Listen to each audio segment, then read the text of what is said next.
ओम ह्रीं ओम आनंदमयी चैतन्यमयी सत्यमयी परमयी।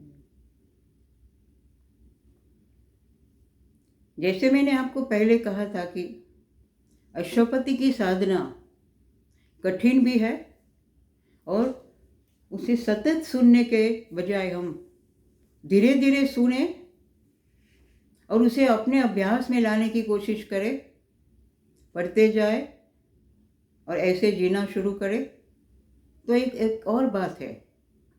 पर साथ में मैंने सोचा कि आपको उसका अंतिम पड़ाव जो 11th और 12th बुक है उसको भी समांतर रूप से ले लो, क्योंकि आपका हमारा जो मनुष्य है हमारा धैर्य कम होता है। यशोपति की साधना की बार बार सुनने के बाद हमें होगा कि अभी उसमें क्या होगा, ये तो चलती है, क्योंकि इसके कम से कम 3 कैंटो, फिर 2 कैंटो, 3 कैंटो और फिर बाकी सब कैंटोज है। इसमें से मैं सिलेक्टेड पैसेजेस लूँगी। फिर भी सोचा कि अंतिम जो फेज है, जो मृत्यु विजय है, इसमें सावित्री और यम के साथ जो भी संवाद होता है, डायलॉग होता है, उसकी बात करें। और उसके पहले सावित्री सत्यवान के आत्मा के पीछे जाती है, अनुगमन करती है, तो उसे वहाँ के ऊर्ध्व स्थल है, जो है उच्चतर, जो भी स्वर्ग, जो भी नाम देना है, वो ऊर्ध्वतर भूमिका में कैसा आनंद मिलता है उसका वर्णन पहले है। इसमें भी 671 से 678 तक ये डिस्क्रिप्शन है। इतना सारा डिस्क्रिप्शन लेने के बजाय मैंने चुनिंदा पंक्तियाँ ऐसी सिलेक्ट की है, पंक्तियाँ जो पंक्तियाँ हमें पूरा क्या होगा उसका दर्शन करा देती है। फिर अवकाश में हम उसे पढ़ सकते हैं। पर सबसे पहले सावित्री के बारे में श्री अरविंद क्या कहते हैं जान लेते हैं। ये कहते हैं, यह कथा वैदिक युग की अनेक प्रतीक रूप कथाओं में से एक है। सत्यवान अपने अंदर परम सत्य का दिव्य सत्य को धारण करता हुआ आत्मा है। सत्यवान दिव्य सत्य धारण करता आत्मा है, किंतु वह मृत्यु और अविद्या की पकड़ में नीचे उतरा हुआ है। मृत्यु और अविद्या की पकड़ में। इसलिए तो सावित्री जब सत्यवान को पसंद करके आती है अरण्य से वापस, उसी वक्त नारद की भी एंट्री होती है और रानी जो होती है उसकी माँ, सावित्री की माँ, बहुत आग्रह करती है कि आप यहाँ आए हैं तो अब बताओ कि मेरी बेटी का भविष्य क्या होगा। बहुत आग्रह के बाद नारद जी कहते हैं, this day returning Satyavan must die. 1 साल के बाद, बराबर 12 मास दिए गए उसे, 1 साल के बाद इसी दिन सत्यवान की मृत्यु हो गई। सत्यवान को छोड़ने के लिए सावित्री तैयार नहीं है और वो जंगल में आ जाती है। तो सत्यवान क्या है? अविद्या की और मृत्यु की पकड़ में नीचे उतरा हुआ है। सावित्री क्या है? सावित्री दिव्य वाणी है, सूर्य की पुत्री है, परम सत्य की देवी है। पृथ्वी का उद्धार करने के लिए वह नीचे आई है। अश्वपति, अश्वों का पति, सावित्री का मानव पिता, तपस्या का पति है। जो तपस्या हम आजकल देख रहे हैं अश्वपति की साधना में, आध्यात्मिक साधना की एकाग्र बनी हुई वो शक्ति है। और वह शक्ति हमें मानव भूमिकाओं से पर अमरत्व की भूमिकाओं पर पहुंचाने में मदद करती है। उनकी शक्ति है वो हमें भी ऊर्ध्व भूमिकाओं में जाने के लिए मदद करती है। आप माने या ना माने, पर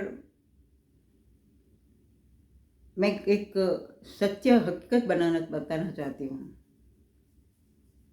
नारगोल में मैं काफ़ी साल तक प्रिंसिपल रही। नारगोल बॉम्बे के पास आया।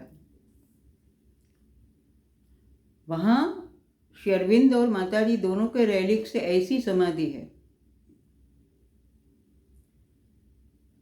वो समाधि पर एक बार ध्यान हो रहा था।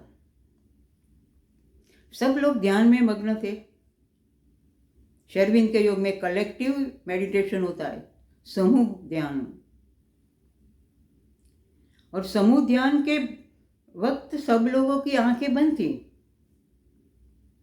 पर एक जर्मन कपल था। वो जो सामने जो मकान था उसके टेरेस पर पहुंच गया और उन्होंने फोटोग्राफ लिया।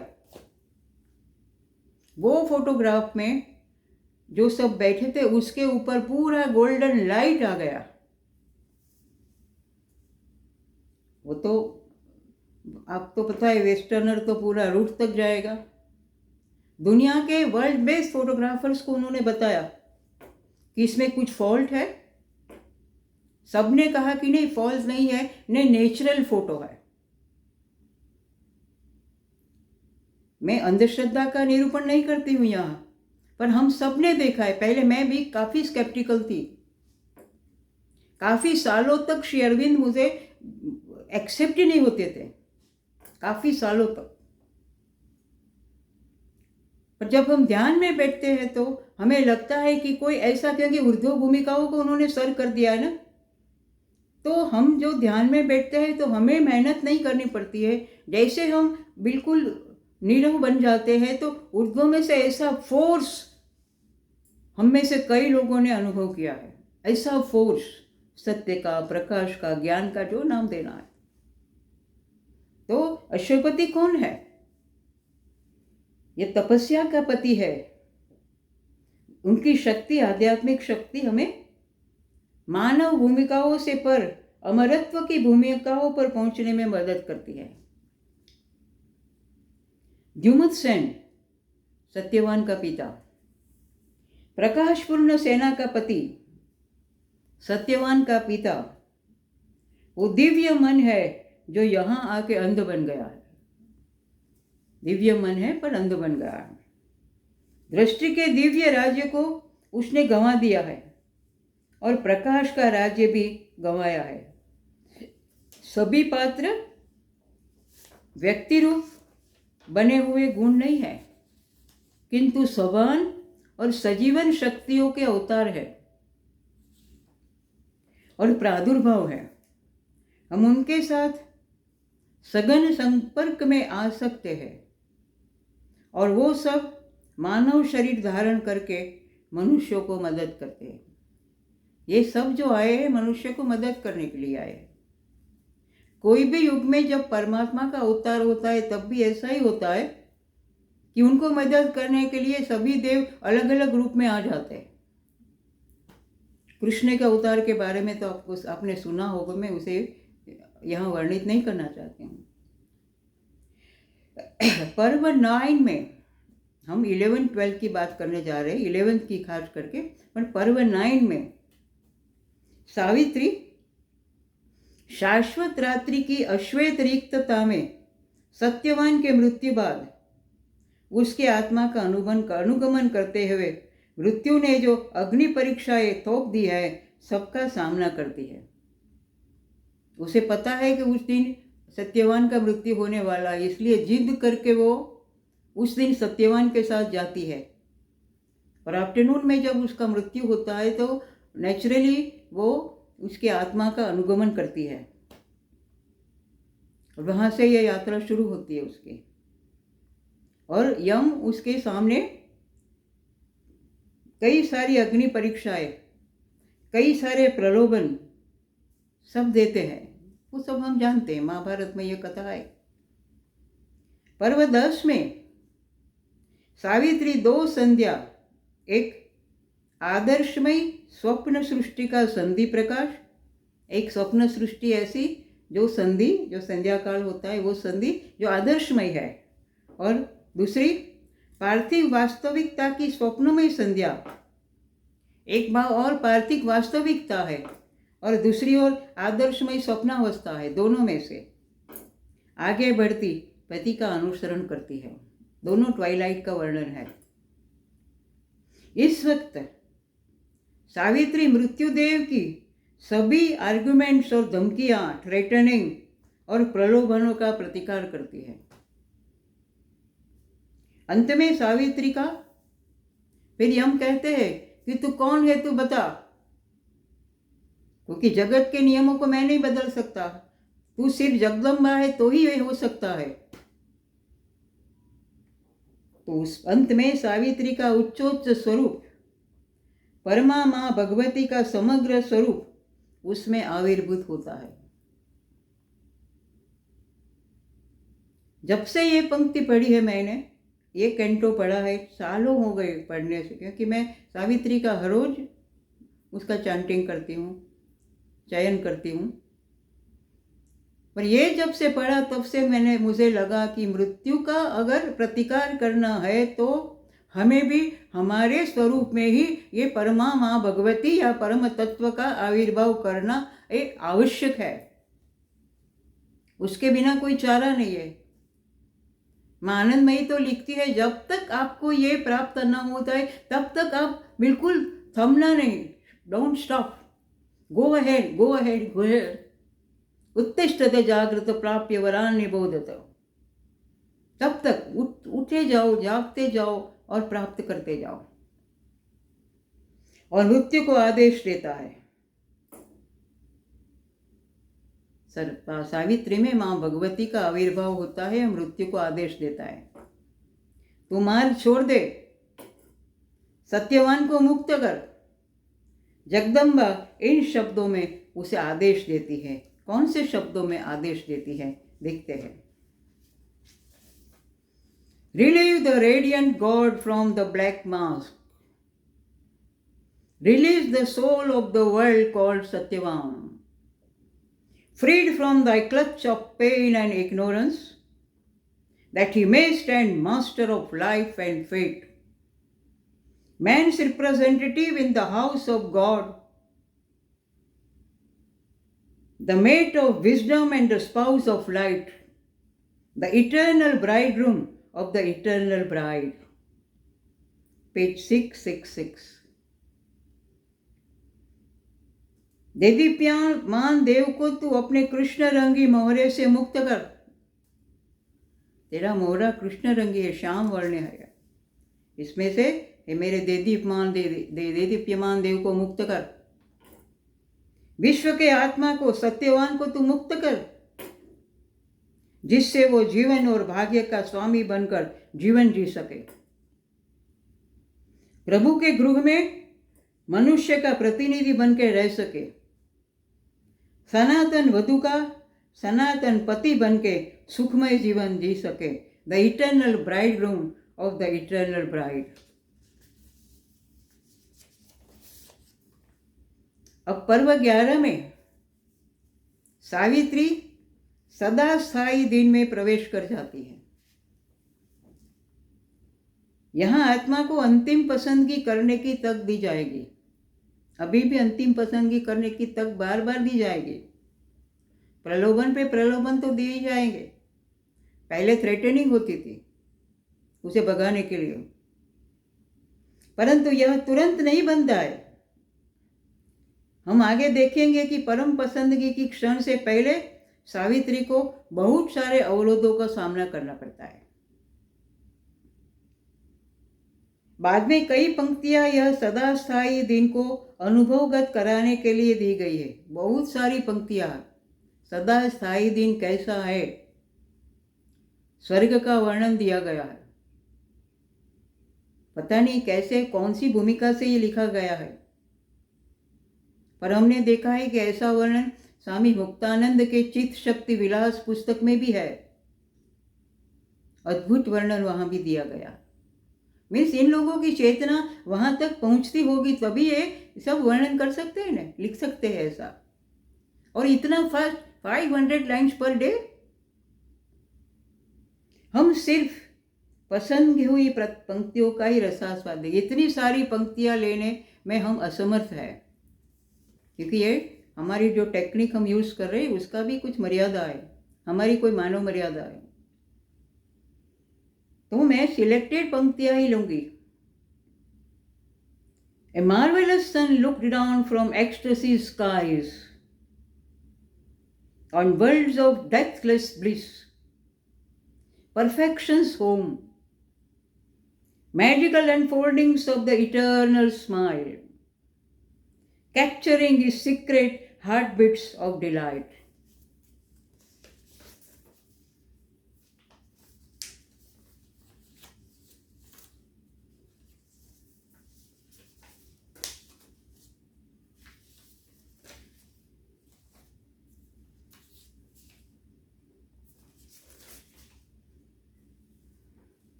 यह प्रदेश चमत्कारी सूर्य के प्रकाश से प्रकाशित था। जो सूर्य नीचे देख रहा था वह मृत्यु रहित परमानंद के विश्व पूर्णता के धाम रूप भुवनों का प्रदेश था। पूर्णता का धाम था वो। यहाँ प्रत्येक चीज पूर्ण है। मैं बाद में आपको वेस्टर्न मिस्टिक्स का भी डिस्क्रिप्शन लेने वाली हूं, जो काफी आगे बढ़े हुए ऐसे साइंटिस्ट ने हमारी आफ्टर लाइफ का डिस्क्रिप्शन किया है, और आफ्टर लाइफ में कैसे ये स्वर्गीय आनंद प्राप्त होता है, कैसे हम अपने रिलेटिव्स के मिल सकते हैं, और ये सब बातें हैं, अद्भुत है। परमात्मा का अगर कृपा है तो मैं उसे भी लूंगी आगे। मृत्यु रहित परमानंद के विश्व पूर्णता के धाम रूप भुवनों का वो देश था। यहाँ प्रत्येक चीज पूर्ण है और शाश्वत के स्मित की जादू सबर सुंदरता को अभिव्यक्त करती है। शाश्वत का स्मित है और वो स्मित जादू सबर सुंदरता को अभिव्यक्त करता है। ये शाश्वती का स्मित उसके गुप्त रहस्य स्पंदनों को पकड़ सकता था। God's everlasting day surrounded her. Everlasting day of God surrounded her. Domains appeared of sempiternal light, invading all nature with the absolute joy. Her body quivered with eternity's touch. Her soul stood close to the founts of the infinite.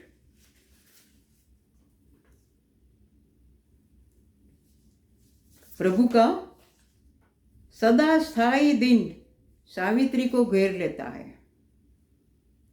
सैंपर शब्द Latin है, इसका मतलब है always, और sempiternal means सदा स्थायी, always eternal, सदा स्थायी। वो उसे घेर लेता है। शाश्वत प्रकाश के प्रदेश उसकी दृष्टि समक्ष प्रत्यक्ष होते हैं। शाश्वत प्रकाश है, वैसे प्रदेश उसके सामने प्रस्तुत होते हैं। यह प्रदेशों में समग्र प्रकृति पर आक्रमण होता है। सावित्री का देह शाश्वती के स्पर्श से कंपन अनुभव करता है, क्योंकि समग्र प्रकृति का जब आक्रमण होता है तो स्वाभाविक है वो कंपन अनुभव करती है। सावित्री का आत्मा अनंत के स्रोत के पास स्थित होता है। अनंत का मूल कैसे होता है? वो कैसे हो सकता है? जैसे एक फाउंटेन है, इसके भीतर अनंतता, अंतहीन समृद्धि और शक्यता लिए है। अंदर भीतर बहुत ज्यादा पानी हो तो ही फाउंटेन काम करेगा ना। ऐसे अनंत वर्षा तभी होती है जब फाउंटेन में भीतर काफी इसका पानी का जल का स्रोत है। ऐसे सावित्री का आत्मा अनंत के स्रोत के पास स्थित होता है। And arisen beneath a triple mystic heaven, the seven immortal earths were seen sublime. Homes of the best, released from death and sleep, where grief can never come, nor any pang. Arriving from self-lost and seeking worlds, alter heaven nature's changeless quietude and mighty posture of eternal calm. त्रिगुण रहस्यमय स्वर्ग, सच्चित आनंद, उसके नीचे भव्यता से भरे अमर सप्तलोक सावित्री को दिखाई देते हैं। एक्चुअली हमें 3 व्याहृति का पता है, भूर्भुवः स्वः, पर एक्चुअली सप्त व्याहृति है, भूर्भुवः स्वः महः जनः तपः सत्यम, जो सच्चित आनंद का प्रदेश है।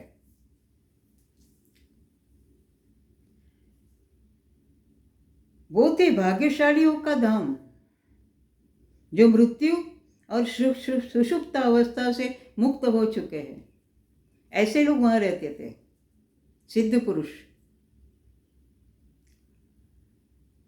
जैनों का जो नौकार मंत्र है वो यूनिवर्सल मंत्र है।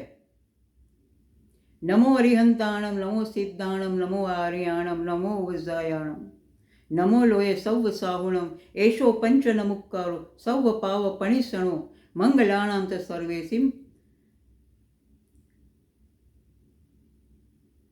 तो ये जो सभी ऊपर सिद्ध पुरुष है, सभी जो दिव्य पुरुष है, सभी को यहाँ दर्शन और सभी का दर्शन करके उनका आह्वान करके उनको प्रणाम किया जाता है। पावरफुल मंत्र है वो। तो ये ऐसा धाम है जहाँ सच्चिद आनंद और इसके नीचे के प्रदेश भी पूरे आनंद से भरे हुए हैं। वहां दुख शोक का प्रवेश निषेध है, नहीं दुख नहीं शोक, इसको वो भीतर प्रवेश नहीं कर सकते। अन्य सृष्टि में से, अन्य जगत में से आए दुख और शोक, वहां की अविकारी स्थिरता, स्वर्गीय स्थिरता, वहां की ओजस्पूर्ण शाश्वत शांति को बदल नहीं सकते। दूसरे जगत में से जो आते हैं वो उसकी शाश्वत शांति को बदल नहीं सकते, अस्थिर नहीं कर सकते, क्योंकि वह सप्त लोकों की सूक्ष्म शारीरिक से सत्य तक की नित्य स्थायी आनंद अवस्था है। आपको प्रश्न ये हो सकता है कि ये सत्य जो 7 व्याहृति है, वो व्याहृति क्या कोई ऊपर है, आकाश में है? नहीं। श्रीमद् भगवद गीता मेरे लिए तो मेरे मार्गदर्शक गुरु जैसी है। वहाँ बहुत सुंदर वर्णन है कि सप्त ऊर्ध्व लोक है और सप्त नीचे के लोक भी है। पाताल लोक, तल, अतल, वितल, सुतल, पाताल वगैरह, ये 7 है। ये ऊपर है 7। 14 लोक है। हम बोलते हैं 14 लोक की जगदम्बा माँ, 14 लोगों की दनियाणी है वो। ये 14 लोक और कहीं नहीं है, हमारे भीतर ही है। नीचे के जो है वो नीचे के लोक है और ऊपर ऊर्ध्व लोक है। और ऊर्ध्व लोक में ही जब हम अगर प्रगति कर सकते हैं तो हमें पता चलता है कि वो सच्चिदानंद का प्रदेश कहीं और नहीं है, हमारे में ही है। और उस वक्त कोई दूसरे जगत का कोई दुख या उद्वेग हमें डिस्टर्ब नहीं कर सकता है। बहुत मज़ा है आध्यात्मिक साधना में, मज़ा ही है, मिठाई ही मिठाई है, भोग ही भोग है। ओशो कहते हैं नहीं कि आप कहते हैं कि उन्होंने त्याग किया और हम तो भोग में है, पर उनको पता नहीं है कि वे जो त्यागी है वो महाभोग में है, महाआनंद ले रहे, महाभोग में है। The changed earth nature felt the breath of peace Air seemed an ocean of felicity, or the coach of the unknown spiritual rest, a vast quiescence swallowing up all sound into a voicelessness of utter bliss. Even matter brought a close spiritual touch, all thrilled with the immanence of one divine. Page 672.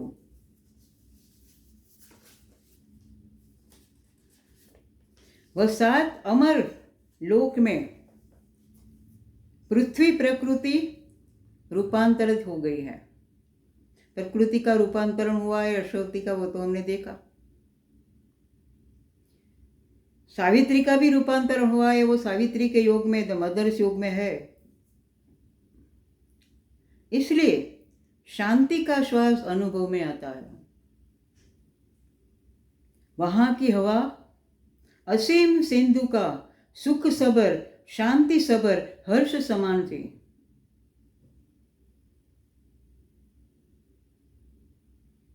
जब बुद्ध जाते हैं जंगल में तो उनके जो अनुयायी हैं उनको रोकते हैं शिष्य कि नहीं, आगे मत जाना, वहां तो अंगुली माल नाम का एक राक्षस है, सबकी उंगलियां काट देता है, उसका हार बना के पहनता है। बुद्ध ने कहा ठीक है, पर मुझे जाने दो। वो गया, अंगुलीमाल सामने आया, कौन है तू, रास्ते में क्यों खड़ा है, चलता क्यों है, बंद हो, स्टॉप। बुद्ध ने कहा मैंने तो चलना कब से बंद कर दिया है, तू चलता है। उसे कुछ समझ में नहीं आया। बोले अंगुलीमाल को उनकी शांति तो प्रभावित कर गई थी, जैसे पहले ही क्षण में, पहली ही दृष्टि में। फिर कहते हैं अंगुलीमाल, ये जो उंगलियां तू काट कर ताक देता है उसके बारे में मुझे जानना है। ये वृक्ष है, उसका एक पत्ता ले, पत्ता को काट दे। उसके लिए पत्ते को काटने का कोई सवाल ही नहीं था। काटा और फिर बोला अभी उसे जोड़ दे। ये कैसे जुड़ सकता है? कहते जो उंगली तू काटता है, उंगली को जोड़ने का तेरे में साहस नहीं है तो उंगली क्यों काटता है? पर मैंने चलना बंद कर दिया है, तू चलना बंद कर दे। पता नहीं कैसी क्षण में अंगुलीमाल को उनका ये जो शब्द था वो रूपांतरित कर गया। क्षण में अंगुलीमाल उनका शिष्य बन गया। तो ऐसी जो अवस्था है वो शांत अवस्था, वहां की हवा असीम सिंधु का सुबर, शांति सबर, वर्ष समान थी।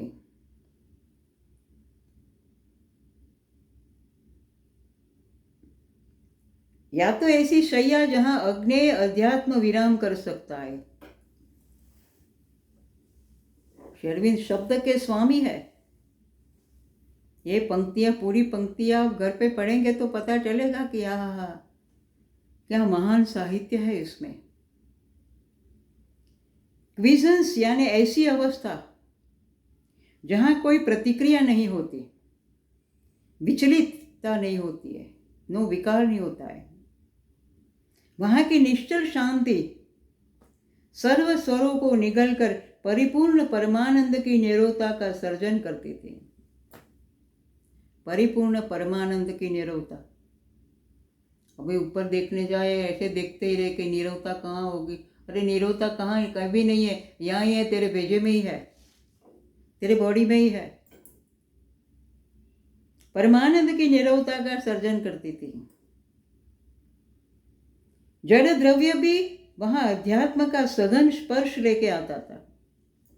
जड़ द्रव्य भी अंतर्यामी एक ईश्वर की अनुभूति से सब कुछ रोमांचित हो उठा था। ऐसे अंतर्यामी ईश्वर की अनुभूति से सब कुछ रोमांचित हो गया था। उनकी सन्निधि, अंतर्यामी की सन्निधि सबको उत्कट आनंदानुभव कराती थी। ऐसी जगह पे सावित्री थी। अब around her lived the children of God's day in unspeakable felicity,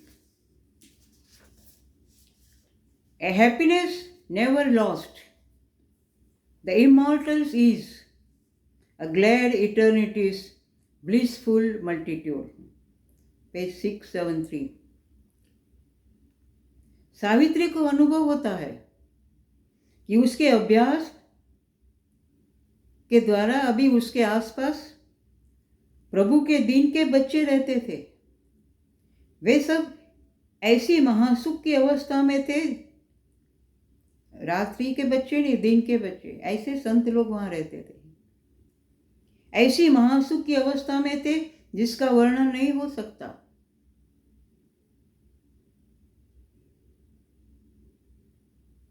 वो सुख कभी नष्ट भी नहीं होता है। वे सब आराम का अनुभव करते हैं, जो अमर है, मृत्यु से परे है। उनकी सुख और शांति को वो अनुभव करते हैं। ऐसे अमर लोगों का वहां वृंद है, समूह है, जो प्रसन्न शाश्वत शांति का अनुभव करता है, शाश्वत सुख का, ग्लैड इटर्निटी का अनुभव करता है। इसीलिए तो सनातन धर्म में मुक्ति या मोक्ष को, क्रिश्चियनिटी में साल्वेशन को इतना महत्व दिया गया है। मोक्ष प्राप्त कर लो, मुक्ति प्राप्त कर लो, यह आनंद की अवस्था प्राप्त कर लो, जीवन का परम ध्येय है। और वहां ही श्री अरविंद अलग होते हैं।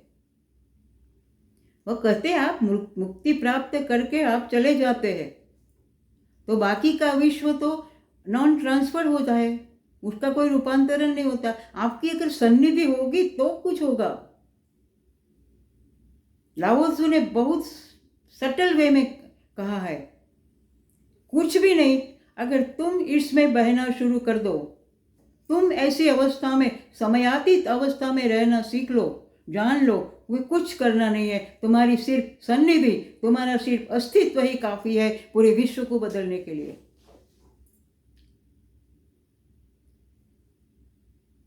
तो ये सब है, आनंद की अनुभूति वो करती है, परम आनंद की अनुभूति करती है। और इसीलिए हम सब मोक्ष के लिए सभी संप्रदाय में देखो, आप कहीं भी देखो, इवन गीता, व्हाई नॉट, सिर्फ मोक्ष की बात करते हैं, मोक्ष पालो। बुद्धिज्म तो निर्वाण पे ही भार देता है, निर्वाण प्राप्त कर लो, फिर से यहाँ आना नहीं है। फिर से क्यों नहीं आना है? मेरा नरसिंह कितना बड़ा है, व्रज वालू रे वैकुंठ नहीं आओ। मुझे तेरा व्रज प्यारा है, तेरा विश्व प्यारा है, तेरा सर्जन प्यारा है, वो वहां विसर्जन में मुझे कोई रस नहीं है। Around the deathless nations moved and spoke, souls of a luminous celestial joy, faces of stark beauty, limbs of the molded ray, in cities cut like gems of conscious stone, and wonderful pastures, and on gleaming coasts, bright forms were seen, eternity's luminous tribes. Shri Arvind ने सावित्री तो इसलिए लिखी है, परम आनंद में जाना था, तो वो तो सावित्री को, अभी ये जो पंक्तियां है इसमें आगे आएंगे तो उसको प्रलोभन दिया जाता है, परम शांति में तू और सत्यवान आनंद से रहो, कोई प्रॉब्लम नहीं। सावित्री कहती है, मैं इसके लिए यहाँ धरती पे नहीं आई हूं। धरती के हर एक मनुष्य के साथ रूपांतरित करने के लिए एक प्रतिबद्धता लेके मैं आई हूं। और ये मज़ा में इसलिए मैंने लास्ट कैंटो भी लिया है कि पता चलेगा हमें कि कैसा वरदान सावित्री प्राप्त करती है मनुष्य जाति के लिए, और तब हमारा भीतर विश्व कल्याण की भावना से भर जाएगा। और मैंने सुना है कि हमारे भीतर इम्यूनिटी बढ़ाने के लिए हम क्या क्या करते हैं ना, कावा पीते, उकाड़ा पीते, आजकल वो कोरोना की वजह से कुछ ना कुछ पीते हैं, कुछ ना कुछ करते हैं तो हमारी इम्यूनिटी 120 हर्ट्ज या 150 हर्ट्ज तक बढ़ती है। पर ऑथेंटिकली अब हमारे पास, मेरे पास ऐसी इन्फॉर्मेशन आई कि अगर हमारा भीतर सर्वत्र सदा सर्व के कल्याण की भावना से भरा रहता है तो 450 हर्ट्ज इम्यूनिटी बढ़ जाती है हमारी। तो जो इस अवस्था में रहते हैं उनकी इम्यूनिटी अपने आप बढ़ जाती है। बाकी सब लेना है तो लो, ठीक है, पर वो जो भीतर की अवस्था है हमारी इम्यूनिटी बढ़ा देती है। तो सावित्री के आसपास मृत्यु मुक्त प्रजा हलन चलन करती थी। प्रजा कैसी थी? जो मृत्यु से मुक्त हो गई थी। वे प्रजा थी आनंद के स्वर्गों का प्रभावशाली आत्माएं। वे सब कौन थे? प्रभावशाली आत्माएं थे, आनंद के स्वर्गों में रहती थी। उनके मुख नितांत सुंदर थे। उनके अंग प्रकाश किरणों में से बने गए थे। उनका निवास ऐसे नगरों में, ऐसे सिटीज में था जो सचेतन शिला में से रत्न की तरह काट के तैयार हुए हुए थे। ऐसे सिटीज वहाँ नगर में वो रहते थे। वहाँ अद्भुत पशुओं के लिए गोचर भी था, घास का मैदान भी था और समुद्र के किनारे भी थे। वहाँ सावित्री को शाश्वती के प्रकाशमान जाति के उज्जवल स्वरूप दिखाई देते थे। तो ऐसे आगे जाते हम इसके वर्णन में।